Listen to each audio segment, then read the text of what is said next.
Godswill Akpabio, who marked his 61st birthday in grand style at the Godswill Akpabio International Stadium in Whao, the Akwa State capital. In an now-viral video, the Senate President was seen arriving at the 13,000 capacity stadium and was received by over 100 senators, including the First Lady of Nigeria, Senator Oluremi Tinubu, state governors and their wives, and thousands of well-wishers. Well, let's take a look.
Well, all right, Rufai, all I heard you say was, now what?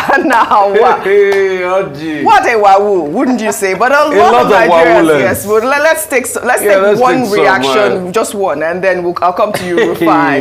This person wrote, our politicians are the most insensitive people on planet Earth. They exploit the benignity of Nigerians to do as they like. Imagine your Senate President, Godswill Akpabio, celebrating his 61st birthday party so extravagantly in the midst of an unprecedented despondency of citizens that private jets have been provided to fly guests to and fro Whao from Abuja to Lagos. One would have expected a low-key celebration and even a selfless advice to invitees to donate to a particular charity of his choice instead of this unnecessary jamboree. After all, it is not a landmark anniversary.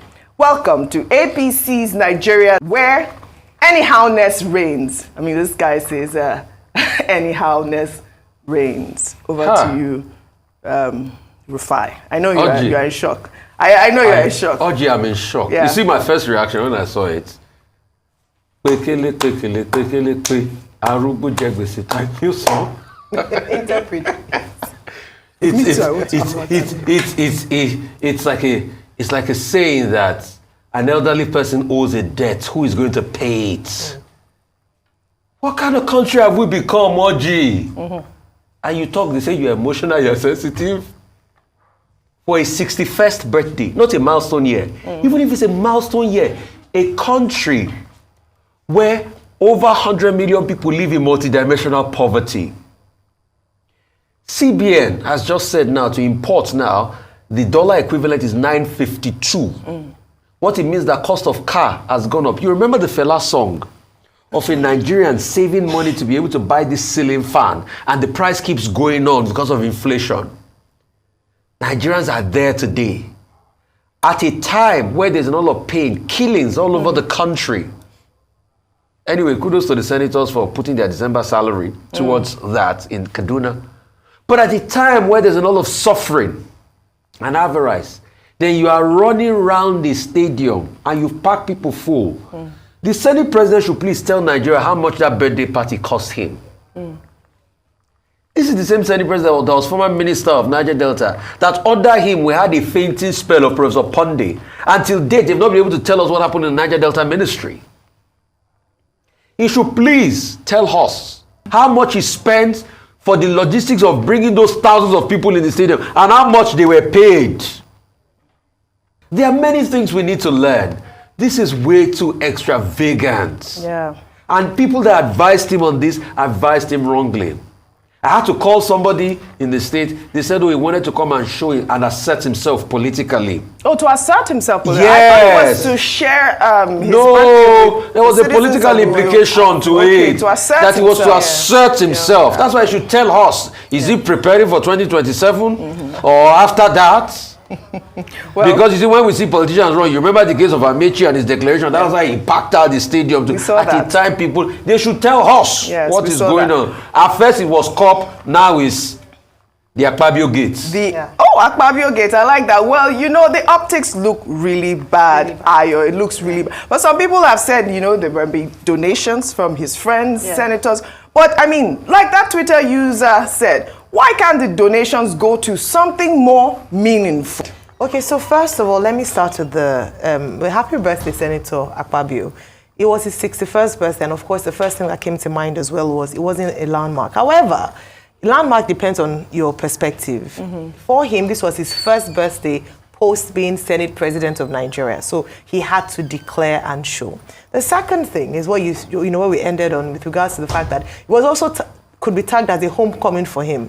With regards to going back home to Akwa Ibom, you know, in the last administration, there were stories around the scuffle or not just being in good terms with the previous administration and the current one. Well, I don't know what their relationship is, but this was asserting himself as having weight with his people, political and otherwise, because you would see that it was a stadium packed full of people. I don't know if he knows all the people there who came to celebrate his birthday with him, but he was asserting himself. There were underlying themes to that celebration. A man of the people, a man loved by his people, a man who still has political clout and strength in Akwa Ibom State. Very, very, very, very strategic. And don't forget, currently, the PDP has a stronghold in Akwa Ibom State, and this is an APC government. So it was a show of the fact that he had come, and in fact, that song was very apt. Now we day here, they were asserting themselves. But beyond that is that, to be fair to him, it's a private celebration in terms of a birthday. If the money was not state-funded, then he has a right to do whatever he likes with his personal funds. But he's the Senate president. And yes, we're talking about the optics. No, I'll come to that. I'm just trying to balance it that it's his birthday party. As long as the money was not state-funded, and if he decides to throw a party for 7 days with his money, but then... As a Senate president? Wait, hold on. Okay. But then, what that then speaks to the way you decide to spend your money in light of the current economic realities for people is an indication of your character. That's the point. So I had to put that thought there that it is his personal funds. However, being a public servant, that is it. More is expected of him, because to whom much is given, much is expected. And so, despite the fact that he could argue that he has a right to spend his birthday and his personal funds whichever way he likes, you would then also ask the question as to how in touch with reality are our leaders. And I keep talking about this, that it almost feels as if, and it seems like it's okay for there to be such a lavish display of wealth when a lot of people are languishing in penury. If you look at the status of people, his people in Akwa Ibom State, how many people can afford 3 square meals? How many people can afford to send their children to school? How many people can afford the inflated transportation costs as a result of policies by this government that he's in? Also, optics don't look too good as well when, the wife of the president was there, Senator Oluwemi Tinubu, who's been a bit quiet. And she praised him, looked at his antecedents in government. It does, because we keep talking about this is a rubber stamp assembly. When there's such a chummy relationship between the executive and the legislature, it raises eyebrows. Yes, you might say that they are personal friends, they can choose their friends however they like, but it raises eyebrows. It does raise eyebrows, and then you begin to wonder if truly he can be independent and fair in terms of checking the executive. The Senate president should answer. Why wasn't he this elaborate in celebrating his 60th birthday when he was just a man? Question and answer. Why Very is it interesting now question that and he's answer. Senate president? And they should tell us, I'm really serious about this now, how much of state funds and personal funds and donations went into this for public accountability. He is the Senate president. The president, the vice president, the Senate president. I kept on reiterating that point. So they should tell us how much of public funds absolutely went into this.